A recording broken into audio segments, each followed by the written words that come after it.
Today, we're diving into a totally revolutionary way to fight one of the biggest threats in modern medicine, superbugs. And the solution? Well, it might not be about inventing brand new drugs, but about using AI to mine the very code of life for cures that have been lost to time. Just think about this for a second. What if a simple cut or a routine surgery could once again become a death sentence? I know, it sounds like something straight out of the 19th century. But the scary thing is, this isn't science fiction. This is the very real threat of what scientists are calling the post-antibiotic era, a future where the medicines we've all relied on for almost 100 years just stop working. All because bacteria have gotten smarter and evolved to resist them. And look, this isn't some abstract, far-off problem. The numbers are just staggering. By the year 2050, it's predicted that drug-resistant infections could kill over 8 million people every single year. That's the scale of the crisis that's brewing. But there are people out there fighting to make sure that future never happens. One of them is César de la Fuente. Get this.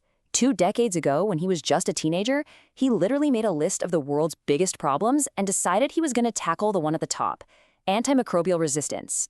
And his work could actually change everything. So what's the real problem here? Why are we in this mess?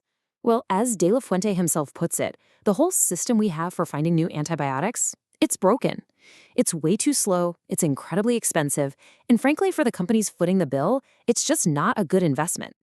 The old way we used to do this, looking for new drugs, is what De La Fuente calls an almost impossible problem. Our discovery pipeline has pretty much run dry, and that leaves all of us in a really dangerous spot. Think of it like this. Traditionally, finding antibiotics was like digging in the dirt. You just kind of hoped you'd get lucky and stumble upon something useful. It was a messy, brute force approach. But AI completely changes the game. Instead of digging in soil, scientists can now mine genetic code. It's targeted, it's precise, it can be scaled up, and it opens up a whole new world of possibilities. And here's why that old way just completely failed. The number of possible molecules you could test is estimated at 10 to the power of 60. I mean, that's a 1 with 60 zeros after it, a number so big it's hard to even wrap your head around. It's a statistical nightmare, and it's exactly why so many companies that try to develop new antibiotics have just gone out of business. And this leads us to the really radical idea that's at the heart of all this new research. What if we stop thinking about biology as just, wet stuff in a petri dish and start thinking about it as information, as code? It's a really cool way to look at it, right? DNA has a 4-letter alphabet. Proteins use a 20-letter alphabet of amino acids. So if biology is a language, you could actually train an AI to read that language and find specific words or sentences that have a function, like, say, killing bacteria. So what kind of words is the AI actually looking for? It's hunting for something called antimicrobial peptides, or AMPs for short, and these are amazing. They're molecules our own bodies make as a core part of our immune system. They are literally our first line of defense against any kind of infection. So why are these AMPs so special?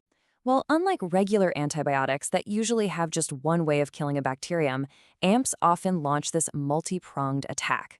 They might shred the cell wall, they might mess with the genetic material inside, and shut down other key functions all at once. And that makes it much, much harder for bacteria to evolve and develop resistance. Okay, this is where the story takes a truly incredible turn. Because if you can teach an AI to read biological code, you're not just limited to living things. You can start mining the past. This quote from De La Fuente just captures the logic so perfectly. I mean, over millions of years of evolution, countless creatures have come and gone. It's almost a certainty that some of them evolved incredibly powerful defenses against infection that we've never even seen. So what if we could find them? And this whole idea has a name, a pretty awesome one at that, molecular de-extinction. It's not about bringing back a whole dinosaur, but about finding and resurrecting these individual, super useful molecules from their genetic code. So how on earth does this actually work? Well, first, the team scans all these publicly available genetic sequences from long-extinct species. Then, they let the AI sift through all that ancient code, looking for sequences that have the telltale signs of being an antimicrobial peptide. And finally, and this is the best part, they take that code, they build the molecule in the lab, and they literally bring an ancient defense back to life to test it against our modern-day superbugs.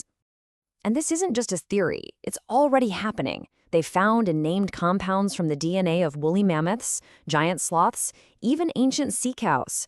They are effectively resurrecting medicines from the Ice Age. It's just incredible. And the scale here is just phenomenal. Using this AI approach, De La Fuente's team has already built a library of over 1 million potential genetic recipes for these molecules. That's a task that would have been absolutely impossible just a few years ago. But, the technology isn't standing still. The AI tools themselves are getting smarter and evolving. We're moving beyond just finding what nature already created, and we're entering an era of actually designing completely new solutions from scratch. And there's a really important difference here. The first wave of AI used what are called predictive models. They would look at a huge list of molecules and predict which ones might work. But the next wave uses generative models.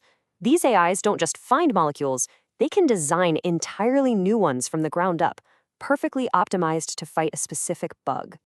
And this has already led to a massive breakthrough. De La Fuente's team used a generative AI to invent brand new peptides. They then tested them in mice that were infected with a superbug that the World Health Organization calls a critical priority. And the result? The AI-designed drugs worked. They completely cured the infection, and they did it safely. The impact of this is it's undeniable. This technology is doing, in a few years, what would have taken human researchers decades of painstaking, frustrating lab work. It's a quantum leap in the speed of discovery. And that brings us right back to the ultimate goal. For all the amazing science and the mind-blowing technology, it all comes back to that list César de la Fuente made when he was a teenager. The goal isn't just to make cool discoveries. It's to solve one of the world's biggest problems and to save lives. So I'll leave you with this thought. As we stare down a future that's threatened by these drug-resistant superbugs, it's a pretty powerful idea that the solutions we need so desperately might not be waiting to be invented at all, but are simply waiting to be rediscovered, hidden in the ancient codes of the life that came long before us.